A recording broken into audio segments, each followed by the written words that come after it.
Happy Friday, everybody. This is Mark Coe for the 14th of April. We are in front of an Easter weekend.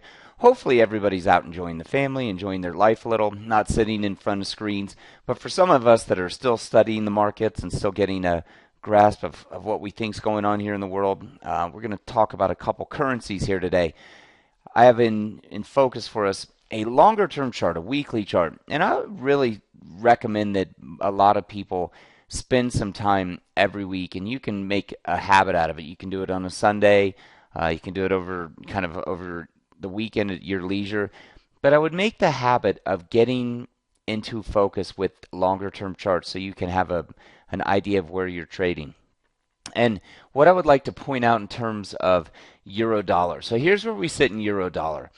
And let's give a little background. Coming into the year 2015, euro dollar was basically everybody's favorite short. It was euro's going to parity, it's breaking parity, and we see that didn't happen. And what euro has done for the last 2 years, now we're coming on the start of a third year. So for 2015 and 2016, you can look at it like this. The better part has traded, 104. What's the low there? 104.70s to 115. You had a couple spikes above 115, but you never closed 1 week above that. You never closed 1 week below that. December, obviously, we visited 0350s, but again, no real sustainable move below that. But here's what I'd like to point out in euro dollar. All these movements off this bottom edge saw reaction and trade back up to top edge. Couple things to think about here.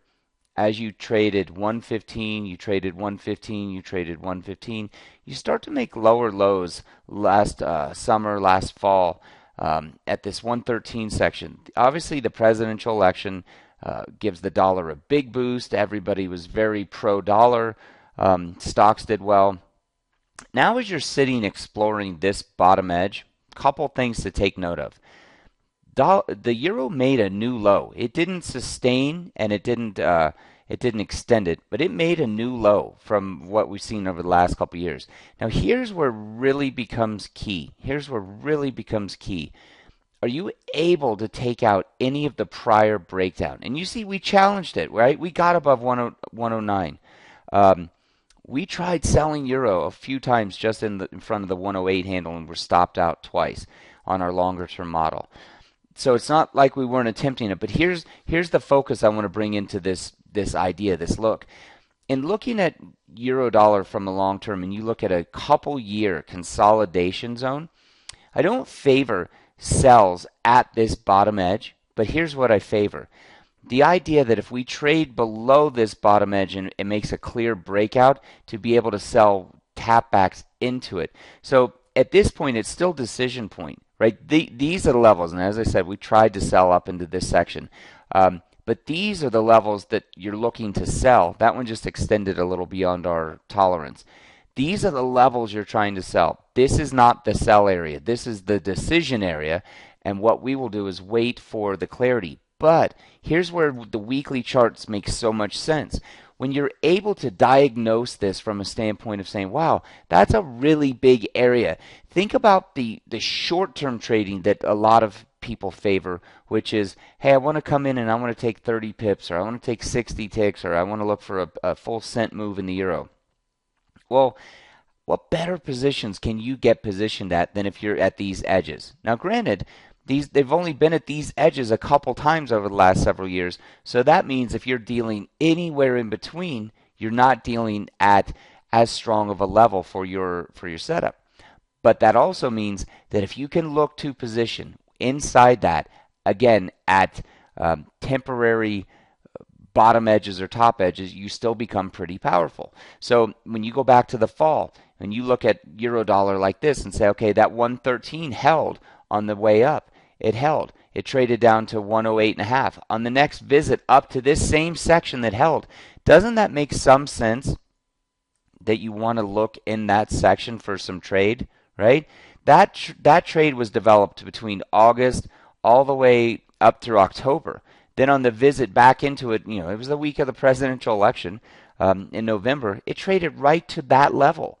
That tells you something. So if you get down on your shorter term charts, and you're able to look at it from a standpoint of, wow, that section met a lot. Let's look at the same thing in dollar yen. Let's look at a longer term chart in dollar yen, a weekly chart in dollar yen. Whoa, it's kind of wild. What is all that? All right, so here's our dollar yen.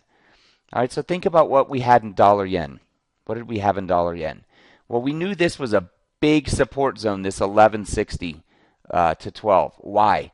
Because that was the breakdown area that capped, and that was the breakout area that served for the last leg higher. That's why we were playing 1160 so aggressively, 1160 to 1200, and got multiple rotations off of that level before it finally broke. Now here's what I would draw your eyes to on this one. What is between 111 and 106.30? What's between there?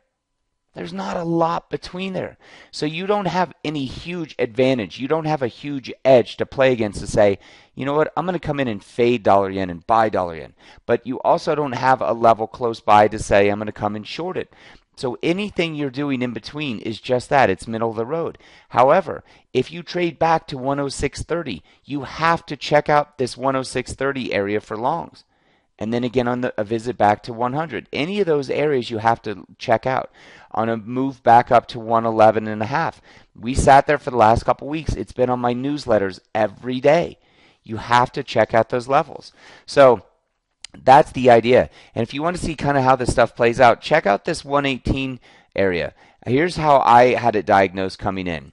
So you have all this frame of reference prior to that. You have the end of 2014 and the beginning of 2015. So all I'm looking for is I'm looking for bottom edge action in here and saying, all right, well, where is real bottom edge? You have your wick extensions over on this side. You have your body candles right in here. So I'm going to want to look at those body candles right there. Understand the wicks are there, but I'm going to want to look at the body candles, and I'm going to want to take it to kind of any type of breakdown section. So a breakdown would look like that. So that becomes a pretty wide range. But as you see, we're able to diagnose a really good spot of it. 1730 up to maybe 1880. That would represent a real solid area. And then on the top, you'd be looking at that section. So here's the point of doing the long-term analysis. When dollar yen is rising, right? When dollar yen is rising in late November into December, and you're able to diagnose these long-term areas, right? So here's dollar yen after the elections, just rising, 18 big figures straight up. Where's the first spot you'd really look and say, you know, you could come into some sellers here? I mean, this is what we have diagnosed. And look what dollar yen does. You only know that by doing the longer term analysis. So I would say on a weekend like this, it's a really great time to be able to look at markets in a little bit bigger picture, slow things down.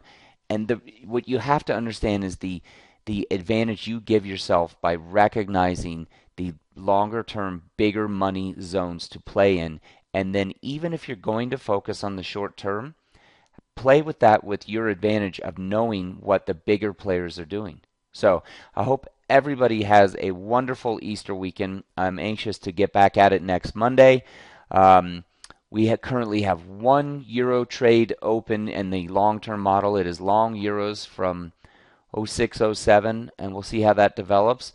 We had some great levels last week in a lot of markets. I mean, absolutely nailed bottom and top ticks all over the place. So looking forward to more of that next week, and I hope you guys all have a wonderful weekend.